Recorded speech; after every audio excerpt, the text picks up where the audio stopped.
예수님은 나의 왕, 나의 주인, 나의 생명이십니다. 하나님 아버지 11조 규례를 통해 제가 가진 모든 소유물은 하나님의 것임을 깨닫게 해주시니 감사합니다. 하나님이 주신 규례는 언제나 나의 생명을 구하는 것이오니 기쁜 마음으로 순종할 수 있도록 다스려 주옵소서. 예수님의 이름으로 기도합니다. 아멘. 오늘 읽을 말씀은 레위기 26장과 27장입니다. 이 말씀의 핵심은 첫째, 하나님께 순종하면 복을 받고 불순종하면 재앙이 임합니다. 둘째, 하나님께 바치기로 서원한 자는 반드시 지켜야 합니다. 셋째, 그 땅에서 나오는 모든 생산물들의 11조는 여호와의 것입니다. 26장 우상을 만들지 말아야 하며 조각상을 세우고 경배해서도 안 됩니다. 조각상은 제사를 드릴 목적으로 세운 기념비적인 기둥비석을 가리킵니다. 이러한 기둥비석에는 이방신을 숭배하고 기리는 상이나 글귀 등이 새겨져 있습니다. 이스라엘 백성은 안식일을 지키며 성소를 경외해야 합니다. 하나님은 계명을 주시고 그것을 지키면 이른 비와 늦은 비를 내리셔서 살아갈 수 있도록 도와주시겠다고 약속하십니다. 이러한 언약을 서로 책임을 져야 하는 쌍무적 언약이라 합니다. 이스라엘이 하나님의 규례와 계명을 지키면 몇 가지 축복해 주시겠다고 합니다. 첫째, 토지의 수출을 많게 하시겠다고 합니다. 둘째, 하나님께서 평화를 주시니 누울 때 평안할 것입니다.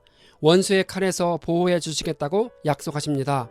셋째, 하나님이 이스라엘을 돌보시고 번성하게 하시기로 약속하셨다고 말씀해 주십니다. 넷째, 하나님이 이스라엘 중에 함께 계셔서 화목함 가운데 더불어 교제하실 것입니다. 하나님의 사랑을 받은 이스라엘은 행복한 민족입니다. 예수님을 구주로 고백하여 하나님의 자녀가 된 우리도 행복한 사람입니다. 멍에의 빗장은 목을 굽혀 일하도록 멍에를 맨 짐승의 목 위에 눌려있는 기둥을 가리킵니다. 이것은 이전에 이스라엘 백성을 짓눌렀던 이집트의 속박을 가리키는데 하나님은 큰 권능으로 이 멍에의 빗장을 부수어 주셨습니다. 순종에 따른 축복의 약속보다 불순종에 따른 재앙의 경고가 훨씬 길고 구체적이며 위협적입니다. 왜 그럴까요? 첫째, 타락한 인간의 본성상 순종의 길을 걷기보다는 불순종의 길을 걸어갈 우려가 훨씬 더 컸기 때문입니다. 둘째, 불순종의 삶이 초래할 두렵고 황폐한 결과를 생생하게 경고함으로써 불순종에 대한 유혹을 미연에 차단함과 동시에 역설적으로 순종으로 축복을 누리는 삶이 얼마나 복된지 일깨워주고 싶었기 때문입니다. 만일 하나님의 명령과 규례를 싫어하고 지키지 않으면 재앙을 주시겠다고 경고하십니다. 파종을 해도 소출이 없고 대적들이 빼앗아갈 것입니다. 이런 징계를 받고도 돌이키지 않으면 7배나 더 무거운 징벌을 내리시겠다고 하십니다. 그들의 수고가 헛될 것이며 나무는 열매를 맺지 못할 것입니다. 더 강력한 재앙이 내려올 것이라 하십니다. 그래도 순종하지 않고 저항을 하면 더 큰 벌로 다스리시고 원수를 일으키고 전염병이 있을 것이라고 경고하십니다. 그래도 순종하지 아니하면 아들과 딸의 살을 먹게 될 것이라고 경고하십니다. 실제로 부모가 자녀의 살을 먹는 일이 있었습니다. 한 번은 엘리사 시대의 아람 군대에 의해 포위된 사마리아 성 안에서, 또 한 번은 예레미야 시대에 바벨론의 침략을 받아 포위된 예루살렘 성 안에서 그런 끔찍한 일이 발생했습니다. 성읍이 황폐하고 땅이 황무하게 되어 거주가 어려울 것이라고 경고하십니다. 그래도 청종하지 않으면 여러 민족 중에 흩으시겠다고 하십니다. 원수의 땅에서 살 동안 본토는 황무하지만 땅은 안식을 누리게 됩니다.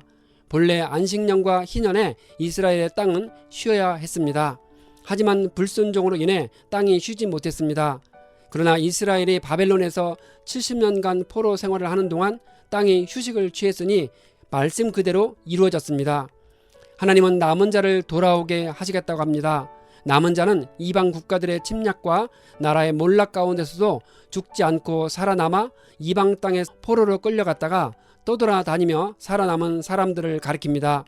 하나님은 포로가 되어 끌려간 사람들이 주님을 거스른 잘못을 기억하고 자기와 조상들의 죄악을 기억한 후 거룩한 백성으로서 거듭난 마음을 가지면 아브라함과 이삭과 야곱과 세운 언약을 기억하시고 포로로 끌려간 이스라엘을 다시 회복시킬 것이라 약속하십니다. 할례 받지 아니한 마음은 무슨 마음일까요? 여기서 할례는 외적인 육신의 할례가 아니라 내적인 마음의 할례를 가리키는데 그것은 곧 거룩한 언약 백성으로 거듭난 새로운 마음을 가리킵니다. 따라서 할례 받지 아니한 마음은 그와 반대되는 상태로 옛 죄악에 얽매인 변화되지 못한 굳은 마음을 가리킵니다.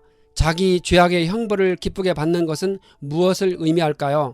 자신들에게 임할 형벌은 응당 받아야 할 죄값임을 순수히 인정하는 상태입니다. 그런 마음 상태는 자연스럽게 진실된 회개로 이어져 하나님의 용서를 받게 됩니다. 하나님은 이스라엘 사람들이 포로로 끌려가 살고 있을 때 그들을 내버리지 않고 미워하지도 않기 때문에 완전히 멸망시키지 않으셨겠다고 하십니다. 여호와께서 이스라엘의 하나님이시기 때문에 모든 일이 실제로 이루어집니다. 이 약속은 바벨론 포로 귀환 후 에스라와 느헤미야가 활동할 때 그대로 이루어졌습니다. 이상은 여호와께서 시내산에서 모세를 통해 주님과 이스라엘 백성들 사이에 세우신 규례와 법규와 교훈입니다. 레위기의 규례와 율법들은 시내산에 도착하여 성막을 세운 출애굽 2년 1월 1일부터 시내산을 떠난 2년 2월 20일 사이에 시내산에서 받았습니다. 27장 사람을 하나님께 바치기로 서원한 것은 자기 자신이나 자녀 혹은 종을 하나님이 성막에서 봉사하도록 구별시킨다는 뜻입니다. 대체로 하나님께 특별한 무엇을 요구할 때 이 같은 서원을 했는데 요구가 응답되면 반드시 서원을 이행해야 합니다. 그런데 사람을 바치는 대신에 돈으로 대체할 수 있었고 이 같은 돈으로 성전 운영에 필요한 기금이 일정 부분 충당되었습니다. 사람이 하나님께 서원하였으면 반드시 계산을 하라고 하십니다. 20세부터 60세까지 남자는 은 50세겔로 계산하고 여자는 30세겔로 합니다. 남녀 차이가 나는 것은 남자와 여자의 노동력의 차이를 반영한 것이지 남녀 차별을 한 것이 아닙니다. 각 연령별로 다르게 계산을 했습니다. 그러나 맹세를 한 자가 너무 가난하여 감당하기 어려우면 제사장에게로 데리고 가서 형편에 맞게 조정할 수 있었습니다. 사람이 서원하는 예물로 가축을 드리기로 했으면 거룩하니 변경하지 못합니다. 서원하여 바친 짐승이 부정한 짐승으로 판명될 경우 바친 사람은 그 짐승을 돈으로 물을 수 있었습니다. 이때 그는 제사장이 정한 값에 배상금조로 5분의 1, 즉 20%를 추가하여 내야 했는데 그 이유는 하나님께 일단 바쳐진 것을 다시 물음으로써 하나님의 성물이 일부 훼손된 것으로 간주되었기 때문입니다. 한편 20% 배상의 근거는 하나님의 성물을 범했을 때 5분의 1을 더하여 배상해야 하는 속건제 규례에 따른 것으로 보입니다. 그리고 그 규례는 짐승뿐 아니라 집이나 밭의 경우에도 똑같이 적용되었습니다. 만일 어떤 사람이 자기 집을 성별하여 하나님께 드리려 하면 제사장이 그 값을 정하여 내야 합니다. 자기 집을 무르게 된다면 그 값에 20%를 더하여 내야 합니다. 어떤 사람이 밭을 성별하여 드리려 한다면 제사장은 값을 정해서 내야 합니다. 만약 무르게 된다면 20% 값을 더하여 지급해야 합니다. 밭이 영원히 제사장의 기업이 되는 경우가 있었습니다. 밭을 성별하여 여호와께 바친 자가 무르지 않고 다른 사람에게 팔았을 때는 희년이 되어도 밭을 바친 사람에게 돌아가지 않았습니다. 그 밭은 하나님의 성막에 돌려져 영원히 제사장의 기업이 되었습니다. 가축 중에 처음 난 것은 여호와께 드릴 첫 것입니다. 소나 양은 여호와의 것이니 누구든지 성별하여 드리지 못합니다. 어떤 사람이 자기 소유 중에서 여호와께 온전히 바쳐진 것은 팔지도 못하고 무르지도 못합니다. 이것은 일반 서원과는 달리 하나님의 진노하에 놓여져 멸망되는 것들을 말합니다.